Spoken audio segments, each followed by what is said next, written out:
right now on the MMA Outsider Podcast, we have Michael Rhodes. He's a light heavyweight prospect out of the Roufusport camp up in Milwaukee, Wisconsin. Obviously, they have a ton of good fighters up there, and he's one of their up-and-comers. He's now 2-0 as a professional. Michael, first off, thanks for doing the show. I know you picked up a big win last weekend. If you wouldn't mind, talk about how things went for you.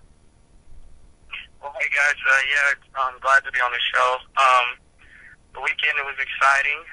Stepped in there, relatively, late notice on the fight. Supposed to be a weight of 180. The guy didn't make weight. He ended up weighing in about 188. I weighed in at 177. Took the fight anyway and went out there, landed a really good elbow right off the back. And you can kind of tell from there the guy didn't want to fight too much longer. I was able to get him to the ground and finish him with strikes in 42 seconds. Yeah, nicely done. I apologize for calling you light heavyweight. So you fight at welterweight, I assume?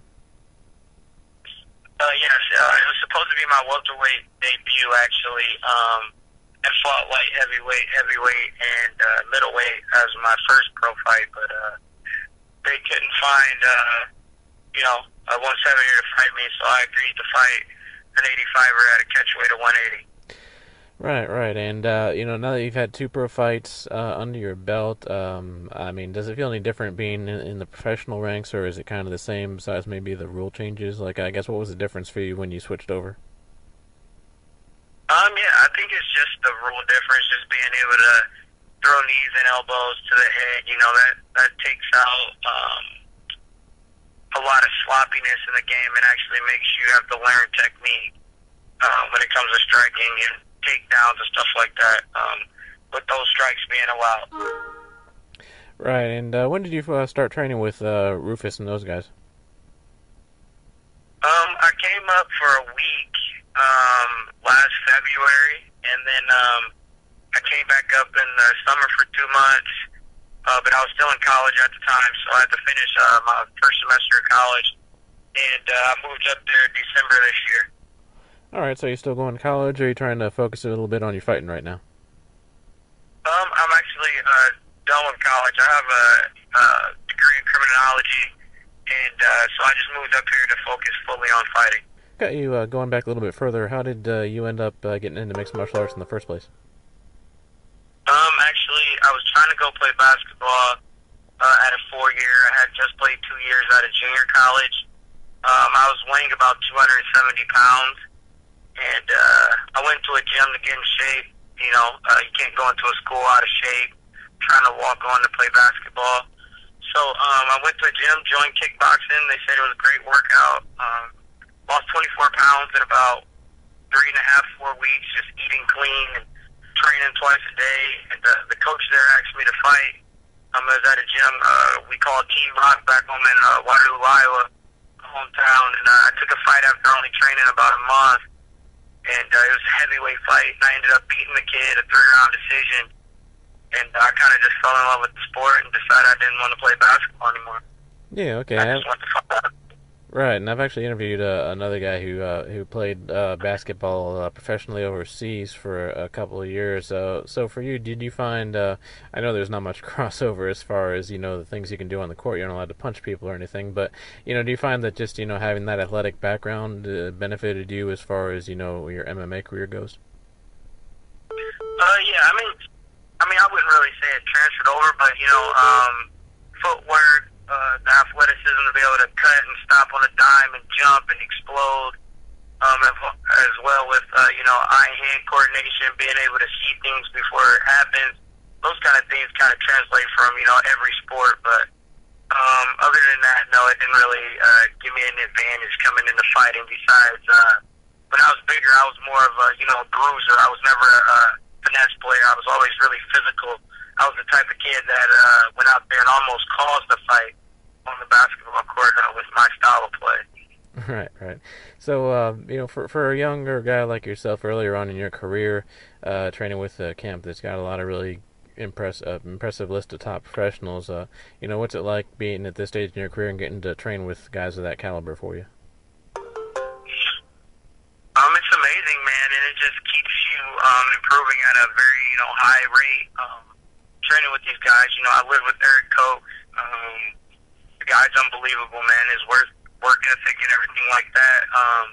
It has rubbed off on me and shows me what I need to, to do to get to his level. And I see that as an advantage against guys that are not at his level because I'm training there, and I'm trying to be that good. And we're actually watching tape of Anthony's fights, Ben Henderson and those fights, and sat back and I realized, like, hey, I get to train with this guy, after he just kicked this kid off the face, kicked this kid off the cage in the face. I train with him on a daily basis, and it just really helps to, in every aspect of fighting. Ben Askren and Duke and those guys, they make me better every single day. Yeah, and actually, I've follow you guys on Twitter, and I noticed you and Eric seem to have a pretty cool relationship. Obviously, seems like you guys are friends outside of the gym too. Yeah, man, we actually became friends before I even moved up here. Once I figured out he was from Iowa, we kind of stayed in touch from that first visit in February. And, when he started coming home, I started driving up to Cedar Rapids. He would come to Cedar Falls, and we just hang out, and a lot of his really good friends are some of my best friends, and, vice versa. And we're more brothers than I consider him a friend. It's like we live together, we train together, we eat, sleep, we bleed together, and that creates a bond that is so much more than just a friendship, Right. And since you train closely with him, he's obviously got a big chance coming up. He's going to be fighting for the title against Jose Aldo. And, a lot of people are probably counting him out. I won't lie, I'm probably going to pick Aldo to win. But, since you train so closely with him, talk about, what he thinks, what do you think he brings into that fight, and, how you think he might be able to shock the world and prove people like me wrong. Aldo, has never really faced a guy like Eric. He's fought guys who can only strike. He's fought guys who can only wrestle. He's fought guys who only have jiu-jitsu backgrounds, And Eric's, been everywhere. Some people say, oh, well, Eric's just a submission guy, when he had a lot of submissions earlier in his career. That was because people didn't want to stand with him. He started knocking him out. He's 5'10" to 5'11", walks around about 185, 190. He's bigger than Aldo. He's just as fast. We have the best kickboxing coach, striking coach in the world in our camp. He's going to break Aldo's game down to the smallest detail and mistake, and that's going to make Eric be able to capitalize on it. I actually see Eric finishing Aldo, not just being his roommate and jumping on the bandwagon, but I see the work this guy puts in. He gets up at 9 o'clock in the morning, and he's still hitting runs at 12:30, 1 o'clock, at night. If anybody is as hungry and wants this as bad, I think it's Eric. Mm-hmm.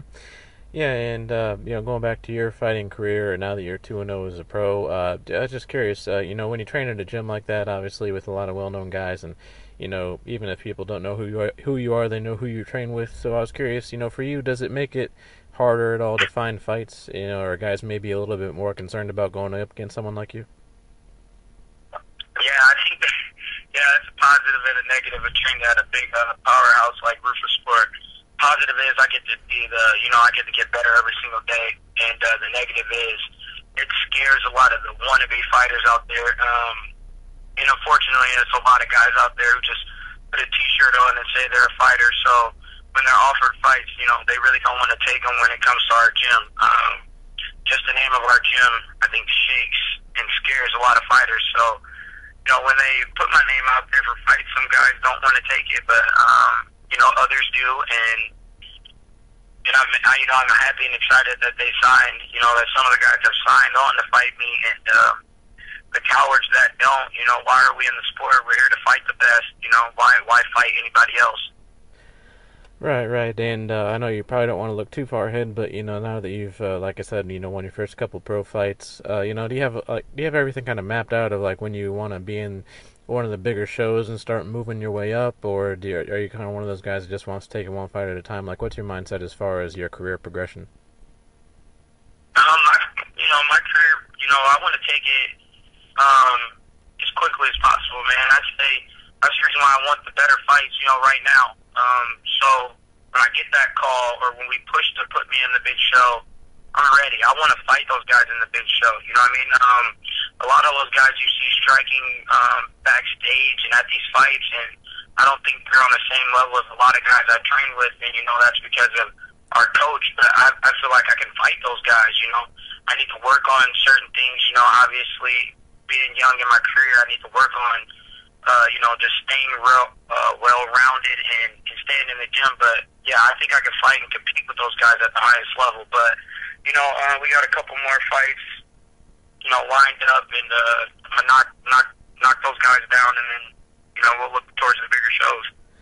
Right, and lastly, you mentioned your coach Duke. He's a very obviously a very smart, cerebral fighter, incredible kickboxing background. Just curious, what's it like training with him and someone with such a really fine-tuned, detailed understanding of the striking game? Because this debate comes up all the time.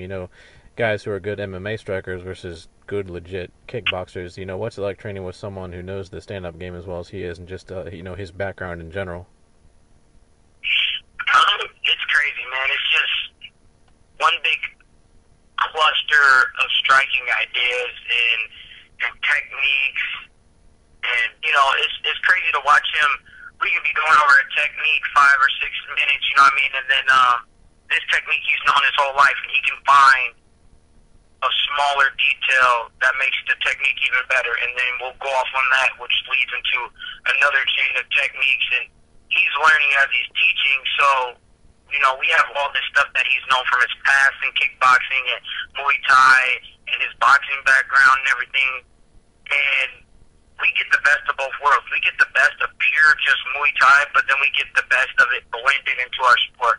So many guys are just taught by Muay Thai guys or kickboxing coaches that don't give them a reason to use it in MMA, and we get it broken down in the rhyme and the reason that it'll work for us in a fight. Yeah, absolutely. All right. Well, once again, I appreciate you doing the show. Sorry for calling you a little bit later than expected, but I appreciate it. Before we wrap things up, anyone you want to thank, whoever, family, sponsors, whatever, go ahead. Yeah, thank you. I fight again October 6th in Green Bay at the Oneida Casino.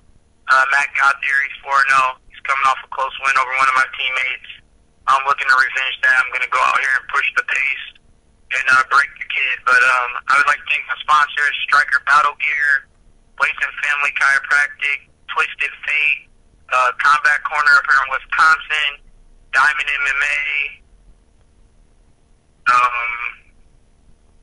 I like to thank, obviously, my coach, Duke Rufus, my roommate, Eric Coach, all my teammates at Roufusport, and I always say, I like to thank my mom, Central Harmon. She's the best of me. She made me the man I am today. So, yeah, thank you.